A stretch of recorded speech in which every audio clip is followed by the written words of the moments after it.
Selamat datang dan terima kasih kepada seluruh peserta yang hadir pada pagi hari ini. Yang kami hormati Kepala Sekolah SD Negeri 79 Palembang, dan yang kami hormati para Dewan Guru dan staf tata usaha SD Negeri 79 Palembang. Sekali lagi kami mengucapkan selamat datang pada seminar implementasi budaya positif di sekolah tentang ketiga restitusi dan kesepakatan kelas.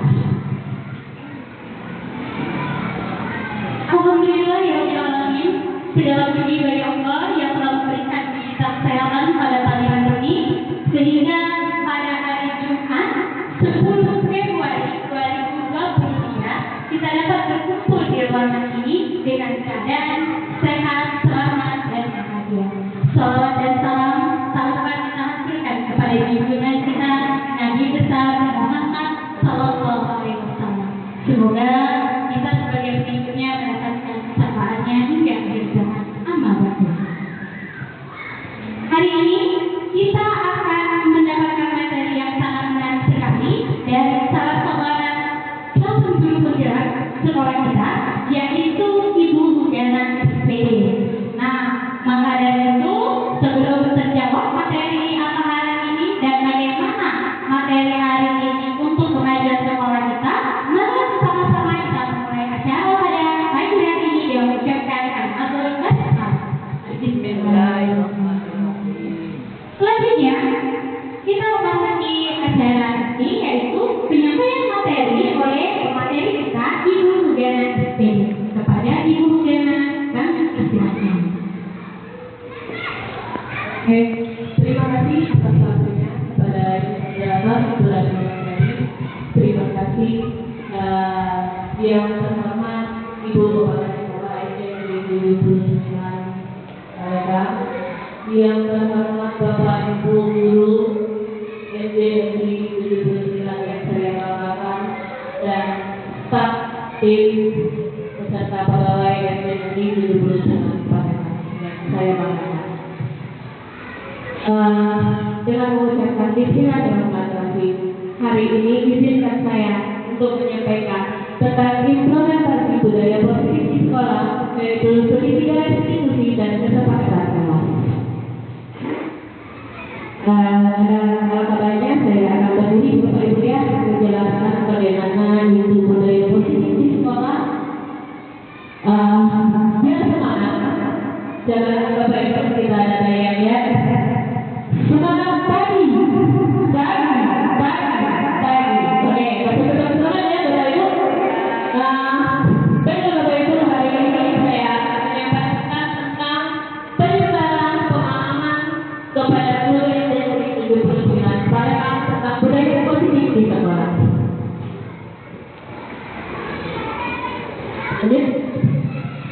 Nah, sebelum saya menyampaikan tentang budaya positif di sekolah, mungkin Bapak Ibu sudah tahu siapa itu Ki Hajar Dewantara.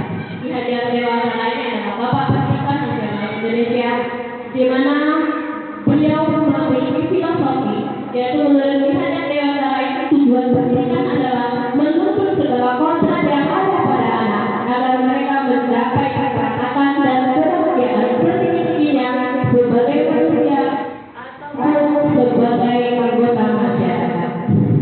Jadi di sini kita tahu Bapak Ibu ya, peran kita sebagai guru. Peran kita sebagai guru ini tidak terlepas dari yang namanya anak-anak. Anak-anak ini ternyata Bapak Ibu sudah memiliki kodrat alam yang ada pada diri dia sendiri. Nah, inilah tugas kita sebagai seorang guru. Kita harus menuntut kodrat yang tidak ada. Kita harus menggali. Kita harus bisa membuat anak tersebut bisa mencapai kebahagiaan dengan adanya di dunia pendidikan ini, dan mereka pun bisa mencapai suatu kebahagiaan yang sesungguhnya sebagai anggota masyarakat. Dalam menjelaskan di sini saya akan berbicara tentang budaya positif.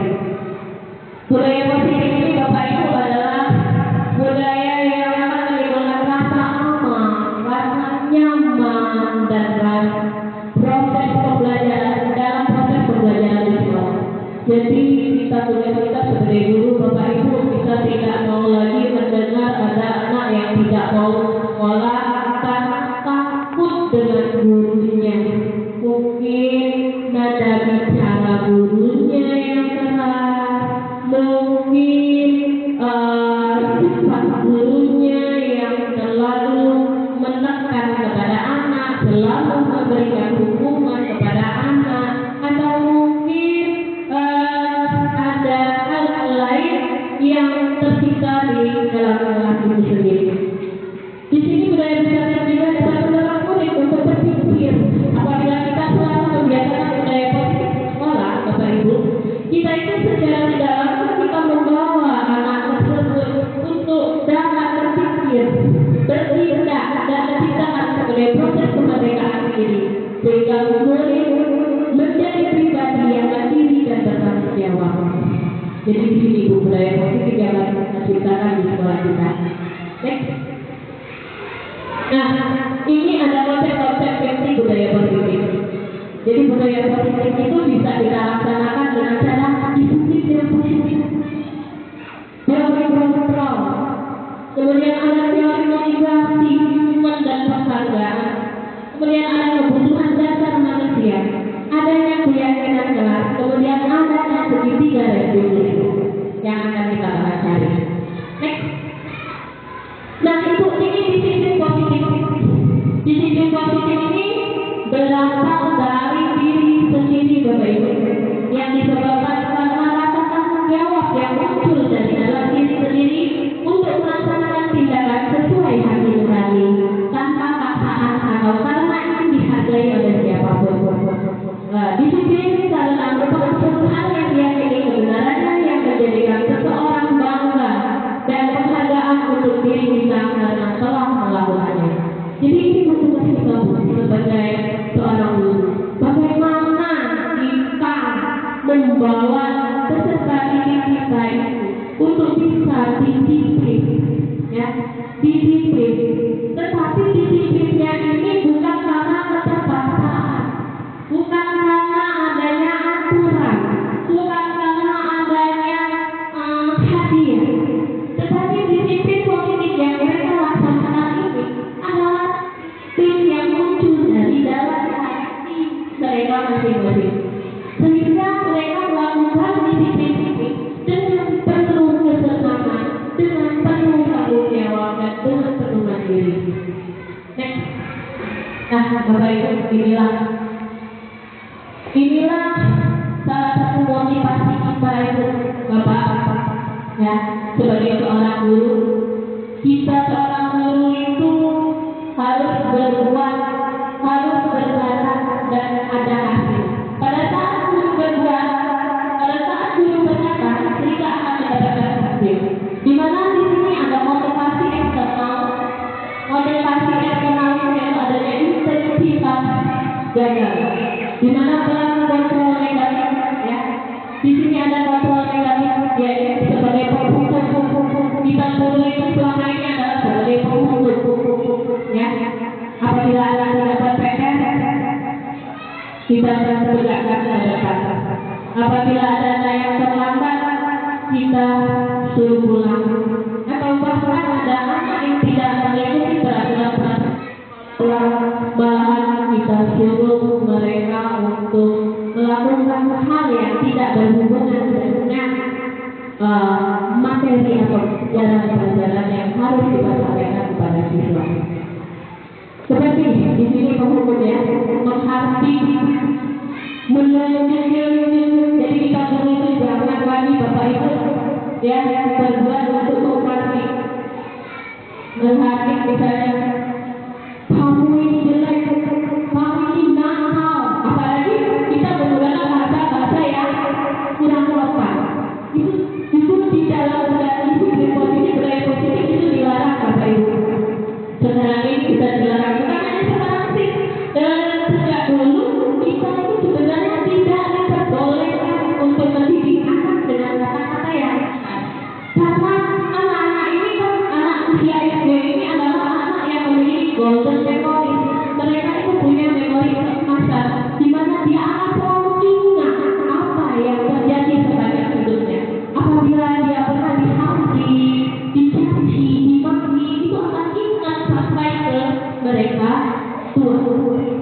Jadi di situ Bapak Ibu kita sebagai guru haruslah membuat orang merasa bersalah.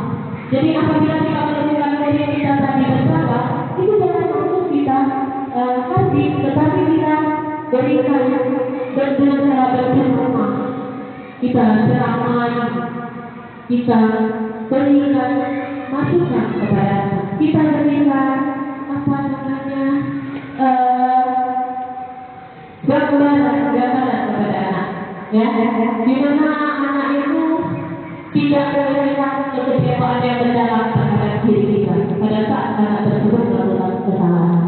Kemudian kita berkata, ibu kita dilarang untuk berkata yang kasar. Kalau kamu tidak melakukan, saya akan. Nah, ini kebiasaan kita sebagai guru. Anak-anak di PR dikerjakan. Apabila kalian tidak mengerjakan PR, maka kalian akan.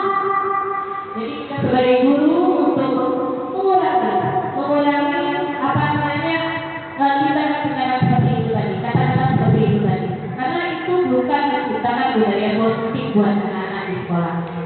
Kemudian apabila kita membentak, ya, dari akan menghasilkan, dia akan menghasilkan apabila kita membentak dalam menyalahkan orang lain, maka akan menghasilkan apa namanya rasa dendam yang mendalam pada siswa.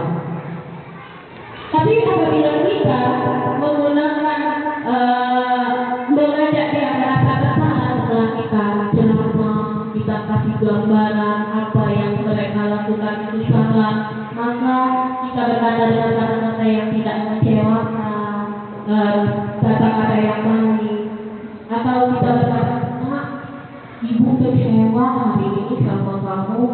Mengapa? Karena ibu sebelumnya sudah menyuruh kamu untuk mengerjakan PR, tetapi hari ini kamu tidak mengerjakan PR." Dengan kata-kata seperti itu, anak-anak akan merasa dirinya itu merasa bersalah. Jadi dengan hal tersebut hasilnya akan menyembunyikan atau menyangkal atau berbohong. Nah, di sini anak-anak tidak akan berbohong, Bapak Ibu. Apabila kita sendiri dengan tulus ikhlas kepada anak memberikan budaya positif tadi, kita mengajarkan pencerahan, memberikan pencerahan kepada mereka, mereka akan merasa bahwa iya Bu, maaf, karena setelah saya lebih banyak main game daripada mengerjakan PR. Akhirnya timbul rasa bersalah pada diri anak. Nah, dengan seperti itu anak tadi akan terus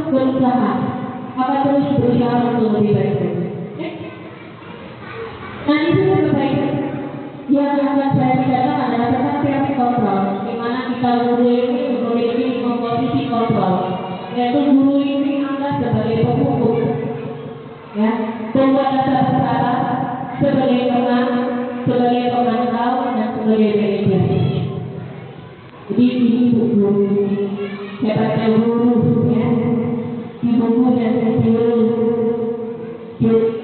seorang guru itu punya posisi kontrol. Nah, tadi dia sebagai guru adalah sebagai penghukum. Guru itu seseorang penghukum bisa melawan hukuman fisik maupun verbal. Orang-orang yang menjalankan posisi penghukum senantiasa mengatakan bahwa sekolah memerlukan sistem atau alat yang dapat lebih mendekat lebih dalam lagi. Guru yang mendapat posisi penghukum akan berkata, patuh aturan, kamu selalu saja salah, selalu pasti, selalu yang terakhir selesai. Nah, kita jangan lagi menjadi guru yang seperti itu, Bapak Ibu. Percaya hanya ada satu cara agar pembelajaran bisa berhasil, yaitu dengan cara dia. Jadi guru itu dengan lima posisi kontrolnya ini sebagai penghukum itu kita hindari, Bapak Ibu, agar budaya positif di sekolah itu tercipta. Jadi kita hindari jangan sampai kita menjadi posisi penghukum. Oleh penghukum ini kita lakukan sewaktu-waktu apabila anak tersebut melakukan kesalahan yang memang benar-benar fatal. Tapi sebagai seorang guru yang baik dan bijak, kita hindarkan untuk posisi penghukum ini, Bapak Ibu. Karena penghukum ini memang enak, Bapak Ibu. Enak. Sebagai seorang penghukum kita lebih enak, lebih mudah kita menyampaikan pengajaran. Tetapi hasilnya anak akan merasa tertekan, merasa terbebani. Mereka melakukan itu bukan karena dari diri mereka sendiri, tetapi karena adanya hukuman. Jadi kita sebagai seorang guru itu jangan menciptakan budaya negatif seperti tadi. Jadi kita kan budaya positif. Kalau bisa kita hindarkan untuk sebagai penghukum. Kemudian kita merasa bersalah. Di sini guru kita tidak bisa menjadi sebagai pemberi rasa bersalah, di mana membuat orang merasa bersalah akan keinginan yang membuat orang lain merasa tidak nyaman, bersalah, rendah diri, kata-kata yang keluar dengan lembut akan seperti misalnya ibu sangat kecewa, seperti tadi, ya, seperti tadi. Kita seorang guru ini kita sebagai pengontrol merasa bersalah. Jadi kita gunakan kalimat-kalimat yang bisa merangkum, mengajak atau membuat siswa itu merasa bahwa dirinya bersalah. Pada saat dia melakukan kesalahan, dia merasa bersalah. Sekarang kita menemukan siswa, di saat dia benar sangat bersalah, tapi dia tidak mau mengakui kesalahannya. Ini kenapa? Karena guru pada saat berada di siswa tersebut tidak memberikan suatu arahan bagaimana cara anak tersebut bisa mengakui bahwa dia itu benar-benar salah, dan dia bisa memperbaiki dengan rasa bersalahnya itu apa kesalahan yang telah dilakukan. Jadi bahasa guru itu bisa menggunakan kata-kata ibu sangat kecewa sekali nak dengan kamu. Itu bisa digunakan supaya anak itu merasa bahwa dia ibu kecewa. Terus bisa pakai gimana coba kalau kamu orang tua kamu tahu kamu berbuat begini. Nah, anak-anak ini biasanya apabila melakukan kesalahan, kita menyangkut pautkan dengan orang tuanya, maka anak akan merasakan langsung sadar dia bahwa dia salah dan mulai ada rasa ketakutan. Dengan seperti itu kita bisa mengajak anak untuk memperbaiki atau mengakui kesalahannya. Nah, jadi kita guru ini juga sebagai pemantau, ibu, bapak, sebagai orang guru ini kita sebagai pemantau. Kita lihat, kita bisa melihat berdasarkan pada peraturan konsekuensi dengan menggunakan sanksi atau mengisahkan hubungan pribadi kita dengan murid. Sebagai seorang yang menjalankan posisi pemantau, maka kita di sini akan mengaitkan hal-hal yang dilakukan, hal-hal negatif yang dilakukan oleh siswa itu dengan peraturan-peraturan yang ada. Misalkan ada anak yang menggunakan sepatu tidak hitam, sepatu warna. Mungkin kita lihat di situ kita dari anak tersebut. Nah, sepatunya warna apa? Mungkin dia pakai sepatu merah. Langsung kita pemantau ini kita bisa menggunakan dengan peraturan. Bisa kita langsung hubungkan dengan peraturan. Nah, kita kan di sekolah tidak diperbolehkan untuk memakai sepatu warna hitam, sepatu warna-warni. Jadi kita di sekolah harus memakai sepatu warna hitam. Jadi seperti itu. Nah, sekarang lanjut kita sebagai manajer, Bu. Jadi guru ini enak, Bu. Posisinya bisa sebagai penghukum, bisa pemberi rasa bersalah, bisa sebagai pemantau, juga bisa sebagai manajer. Kita guru ini bisa memanajeri siswa kita, di mana member berbuat sesuatu bersama dengan murid, mempersilahkan murid untuk mempertanggungjawabkan perilakunya, menuntut murid agar dapat menemukan solusi atas permasalahan sendiri, memiliki keterampilan di posisi lemah maupun pemantau, dan dengan demikian bisa jadi kedua posisi tersebut bila diperlukan. Namun bila kita menginginkan murid-murid kita menjadi manusia yang merdeka, mandiri dan bertanggung jawab, maka perlu mengacu kepada restitusi yang dapat menjadikan murid kita seorang manajer bagi dirinya sendiri. Nah, jadi kita ini ngajari anak itu sebagai manajer untuk diri dia, di manajer diri. Ya, jadi di sini next lanjut Bapak Ibu. Jadi tugas seorang manajer bukan untuk mengatur perilaku seseorang, tapi membimbing murid untuk dapat mengatur dirinya sendiri. Jadi kita dulu ini mengajak siswa kita itu untuk bisa mengatur dirinya, bahwa tadi dari setiap budaya positif yang kita lakukan, yang ini seperti ini, kalau masuk yang begini, PR dikerjakan, jadi mereka merasa bertanggung jawab dengan dirinya sendiri, mereka bisa memanajeri dirinya sendiri. Lanjut. Nah, tadi yang kita hadapi adalah murid-murid ini adalah manusia, Bapak Ibu, di mana manusia itu memiliki kebutuhan dasar. Manusia itu bersahabat hidup.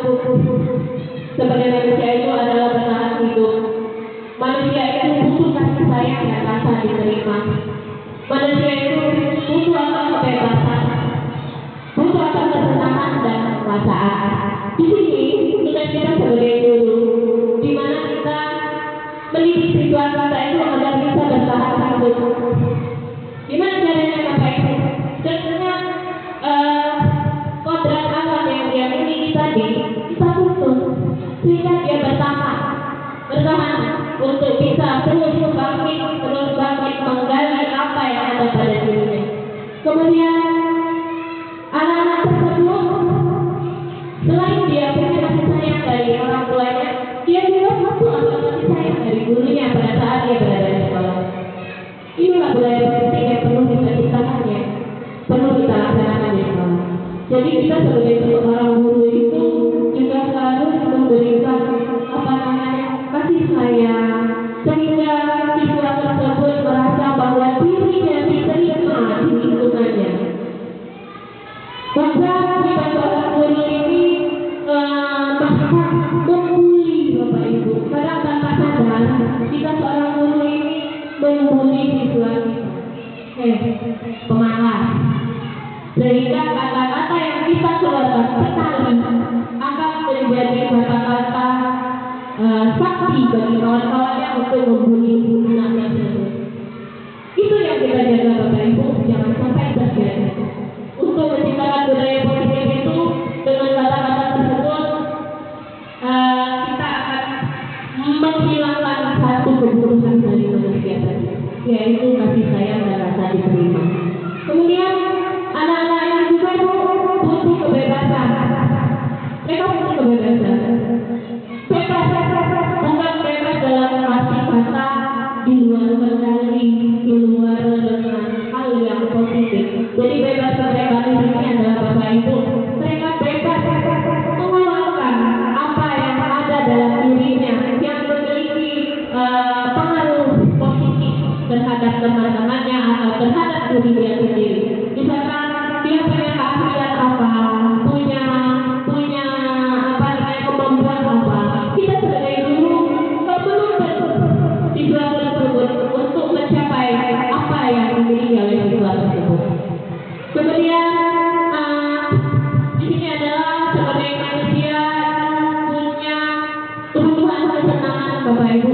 Tadi kembali bahwa kita seorang guru harus bisa membimbing dan menuntun anak untuk mencapai kebahagiaan.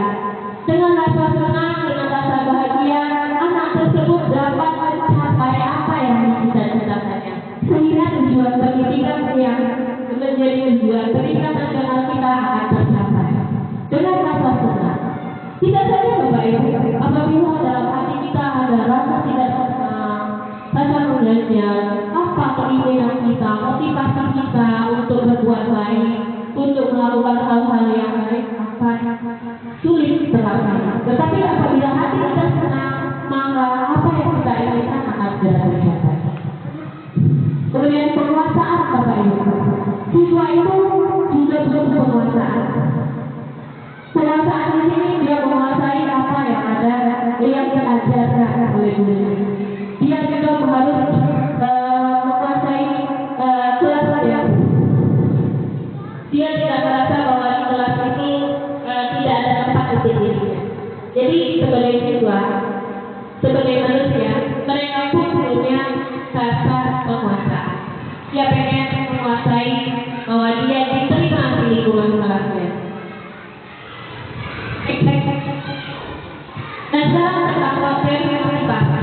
Dari motivasi ini adalah untuk menghindari ketidaknyamanan, hubungan untuk mendapatkan imbalan dan penghargaan dari orang lain, untuk menjadi orang yang mereka inginkan dan untuk menghargai diri sendiri dengan nilai-nilai kebajikan yang kita percayai. Jadi Bapak Ibu ya, motivasi ini mungkin Bapak Ibu sudah tahu. Motivasi ini adalah dukungan kepada siswa, di mana kita sebagai seorang guru itu harus bisa memberikan dukungan kepada siswa-siswa kita, sehingga siswa kita itu bisa mengikuti bagaimana prosesnya pembelajaran di sekolah. Nah, di sini Bapak Ibu keyakinan kelas. Keyakinan kelas ini keyakinan kelas ini adalah suatu kepercayaan atau aturan kelas yang telah disepakati dan telah dijelaskan bersama. Apa dampak yang diterima jika kesepakatan dilanggar. Jadi kesepakatan kelas itu suatu keinginan anak-anak di kelas. Misalnya seperti ini Bapak Ibu. Pengennya anak-anak di awal tahun pelajaran agar tujuan pembelajaran kita bisa terlaksana, bisa tercapai. Kita itu buatlah kesepakatan kelas agar kelas kita itu bisa fokus. Bagaimana kita tawarkan dengan anak-anak? Kira-kira kamu pengennya kelas kita ini seperti apa? Mungkin ada yang ingin lebih nyaman dalam belajar, atau mereka ingin bagaimana caranya kami semangat lagi, saling menghormati, tidak ada yang saling mengejek atau saling menghardik, sehingga budaya-budaya negatif di dalam kelas itu akan hilang dengan sendirinya dengan kesepakatan kelas ini. Kesepakatan kelas ini mereka sendiri yang membuatnya Bapak Ibu, bukan kita. Jadi kesepakatan kelas ini setelah mereka membuat, dengan kesepakatan kelas ini mereka akan merasa apabila mereka melanggar suatu aturan yang sudah disepakati, mereka akan merasa sendiri bersalah. Jadi itu gunanya kesepakatan kelas ini. Kesepakatan kelas ini beda dengan aturan di sekolah. Beda. Jadi kalau aturan itu sudah ditentukan sejak awal di sekolah. Jadi aturan itu sengaja dibuat.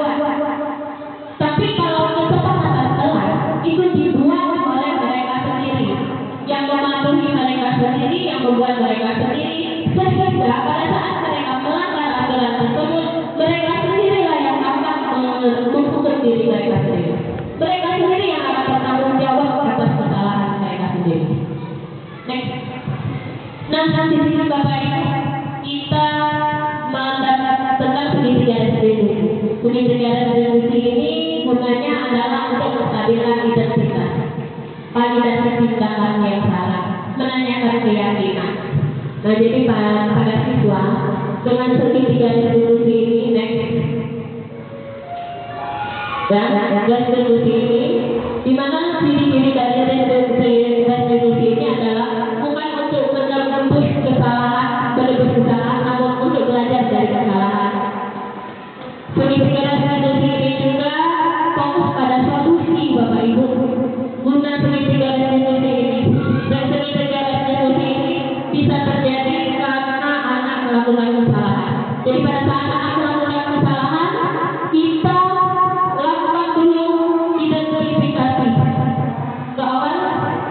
sebelumnya.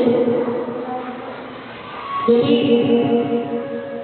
restitusi ini yaitu merupakan proses pemisahan kondisi bagi murid untuk memperbaiki kesalahan sehingga mereka bisa kembali pada kelompoknya. Nah, ini bukan begitu ya. Jadi restitusi itu adalah merupakan proses pemisahan kondisi bagi murid untuk memperbaiki kesalahan sehingga mereka bisa kembali lagi ke kelompoknya masing-masing. Nah, bagaimana kita menyikapi ini? Dengan segitiga itu, yang segitiga ada dua yang ada dalam segitiga restitusi. Bagaimana kita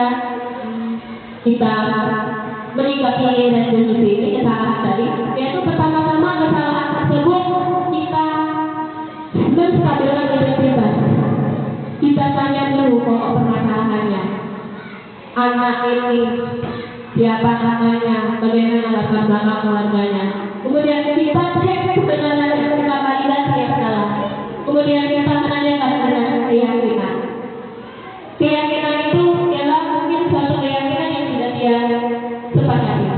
Misalkan anak ini di dalam kelas malas belajar Bapak Ibu. Kita cek dulu keluarganya, kita identifikasi. Kemudian kita validasi, benar tidak anak ini malas ini oleh apa? Mungkin karena ada broadcast di rumah atau orang tuanya yang ekonominya rendah. Nah, dengan cara memvalidasi itu kita tanyakan keyakinan kepada anak tersebut bagaimana, apakah dia bisa untuk lebih bersemangat di dalam belajar. Nah, ini yang tugas kita sebagai guru Bapak Ibu. Kita harus bisa memotivasi siswa kita untuk lebih semangat lagi belajar.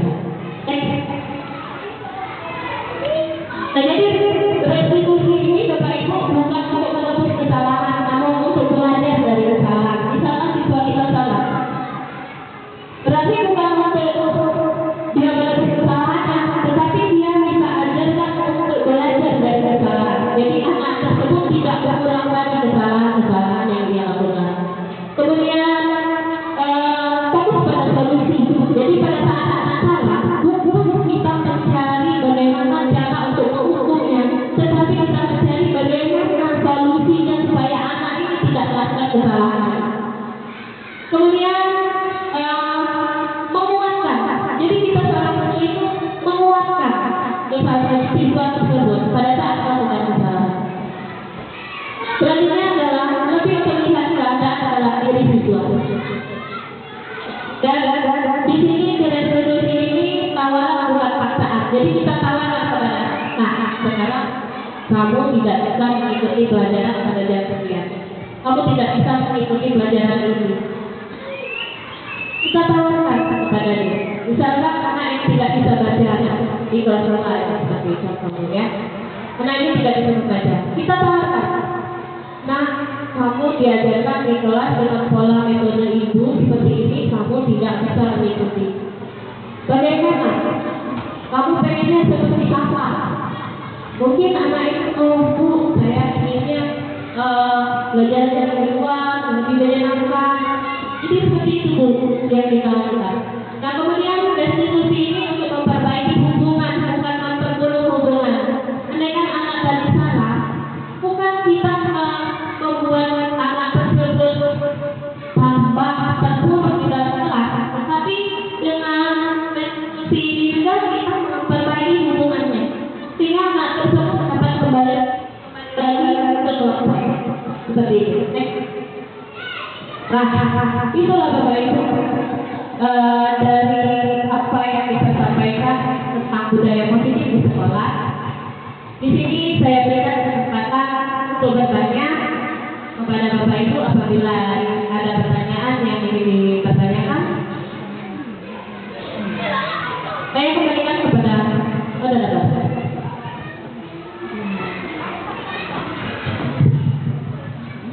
Baik, terima kasih. Materi yang amat sangat menarik, yaitu tentang segitiga restitusi. Sebelumnya saya juga berpikir apa itu restitusi.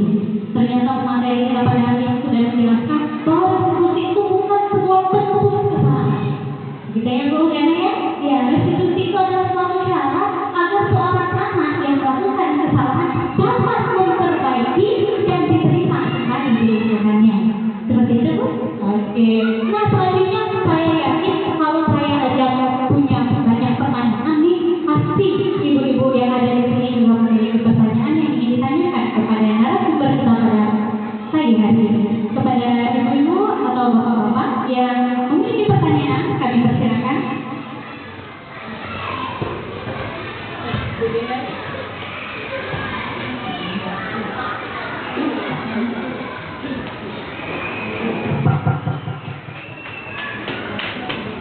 Baik, terima kasih untuk kesempatannya moderator.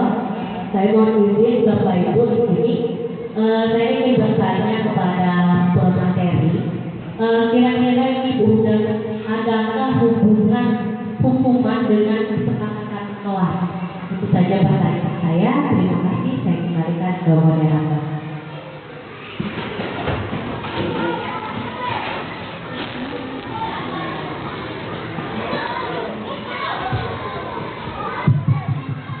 Kita tunggu dulu atau langsung dijawab ini? Langsung dijawab. Oke, pertanyaannya bagus sekali dari Ibu Nadina Fatimah, yaitu ada hubungan antara hukuman dan kesepakatan kelas. Nah, untuk itu kami persilakan kepada narasumber. Oke, terima kasih kepada Ibu Nadina Fatimah. Saya coba menjawab pertanyaannya, yaitu apa hubungan antara hukuman dan kesepakatan kelas. Sebenarnya seperti ini Bu Ida, hukuman itu lebih tepatnya lagi mengacu kepada peraturan. Hukuman ini biasanya adanya aturan-aturan yang sudah dibuat, sehingga ada konsekuensi yang harus dilakukan.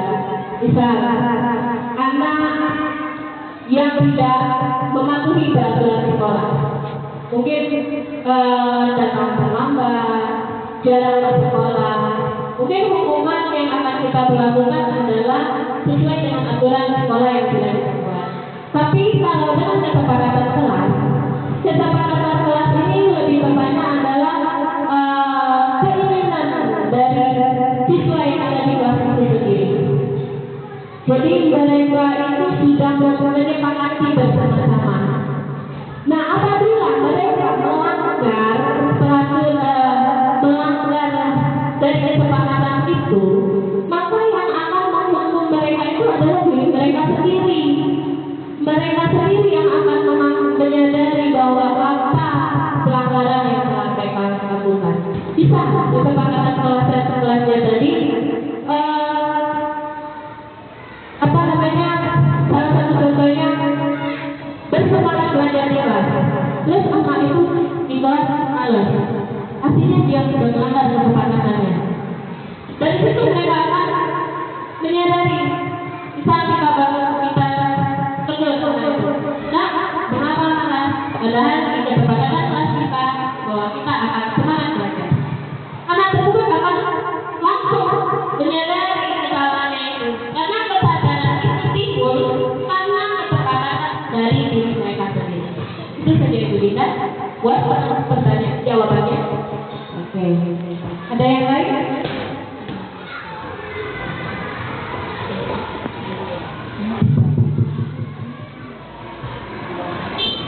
Itu tadi pertanyaannya hubungan antara hukuman dan kesepakatan kelas.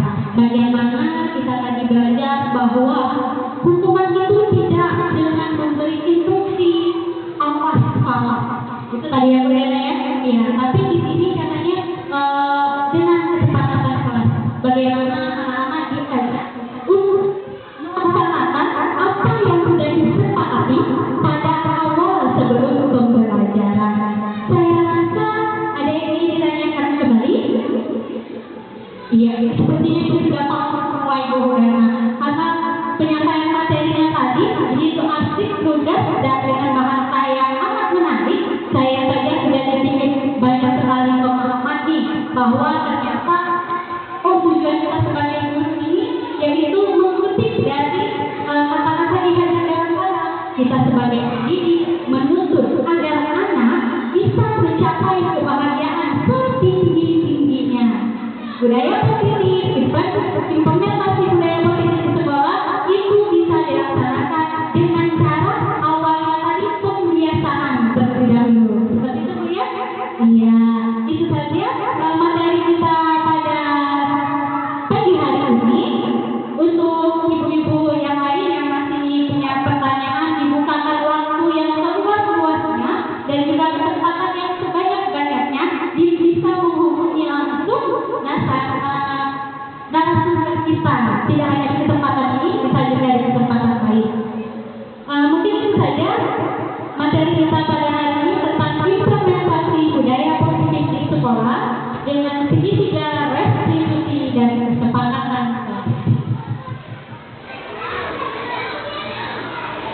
Saya ucapkan terima kasih kepada narasumber kita pada pagi hari ini yang sudah dengan bersemangatnya memberikan ilmu kepada kita semua.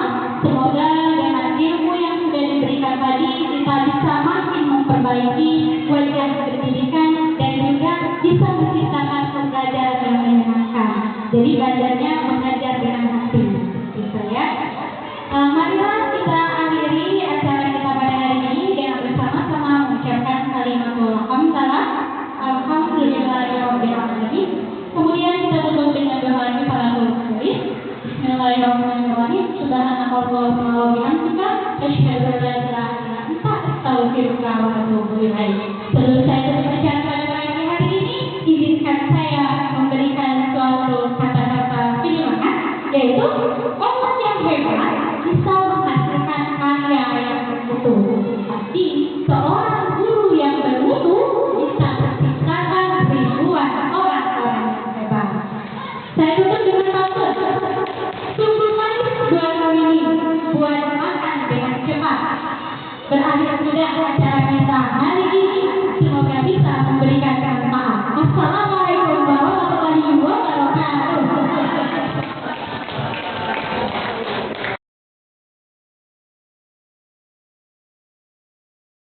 Assalamualaikum warahmatullahi wabarakatuh. Bagaimana anak-anak semua kabarnya hari ini? Baik. Ya, tetap semangat ya. Coba selamat semangat pagi. Dengan semangat pagi kita akan terus belajar dengan penuh semangat. Anak-anak sekalian, hari ini Ibu akan mengajak kalian untuk membuat suatu kesepakatan di kelas. Kalian tahu kesepakatan kelas ini apa? Ada yang tahu? Tidak ada? Oke, Ibu kasih tahu. Kalau kesepakatan kelas ini adalah suatu kesepakatan yang kita sepakati secara bersama-sama. Bisa jadi ini suatu ketentuan atau aturan yang kita tentukan sendiri. Apa yang kita inginkan di dalam kelas kita sendiri. Karena tujuan dari kesepakatan ini kita buat adalah untuk dipatuhi secara bersama-sama supaya di dalam kelas kita ini bisa terciptanya suasana belajar yang nyaman dan sesuai dengan keinginan dan harapan kita semua. Sehingga pada saat kita berada di sekolah, kita bisa belajar dengan lebih baik lagi. Oke, anak-anak semua, di sini Ibu punya kertas, ya. Kertas ini silakan kalian tuliskan apa saja keinginan-keinginan kalian yang kalian ingin terapkan di sekolah, ya. Suatu keinginan besar, contoh, Bu, saya ingin di kelas ini lebih semangat belajar, ya, rajin belajar, disiplin, terus ingin kelasnya indah, ya, ingin kelasnya selalu bersih. Kalian tuliskan di sini. Nanti apa keinginan yang kalian tulis di sini, kita akan sepakati bersama-sama. Kalian tempelkan di tempat yang sudah Ibu sediakan ya. Oke, siap semuanya?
Sudah semuanya?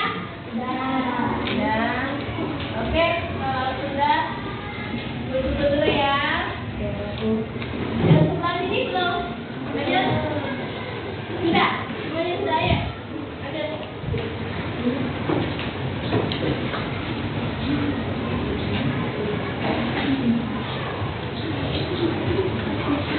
Lanjut. Ya.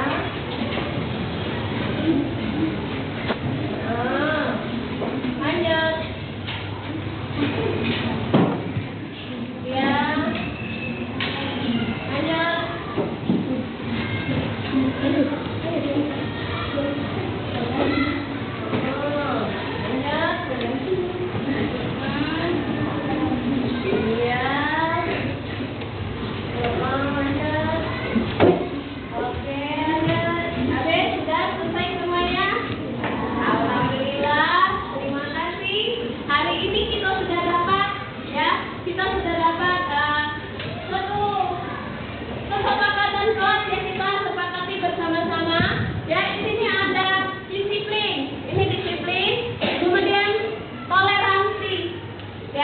Kemudian saling maaf. Artinya saling maaf ini apabila kita ada perselisihan dengan teman-teman kita harus segera saling memaafkan ya. Sebagai pelajar yang memiliki profil Pancasila, kita harus saling memaafkan. Kemudian biar belajarnya lebih nyaman, ini ada yang buat tidak ikuti kelas. Kemudian datang tepat waktu ya, jangan ada yang terlambat. Artinya di sini kesepakatannya saya ingin menjadi lebih pintar seperti sebelumnya ya. Oke, selalu mengerjakan tugas ya.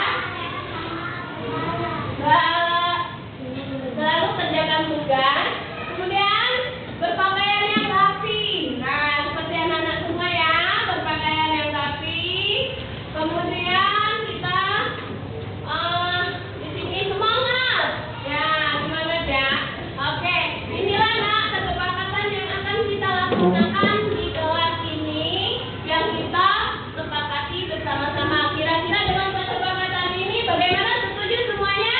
Setuju?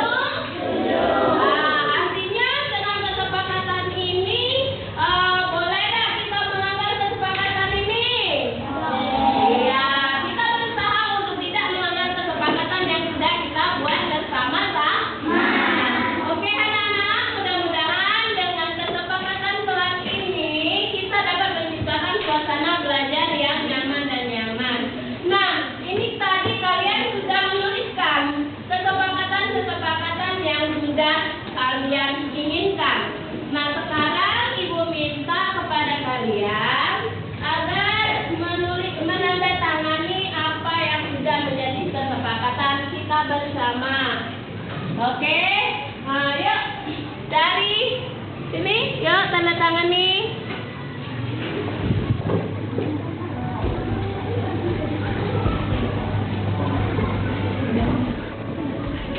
Ya, lanjut. Ayo sayang, kita sepakati dulu. Oke. Lanjut.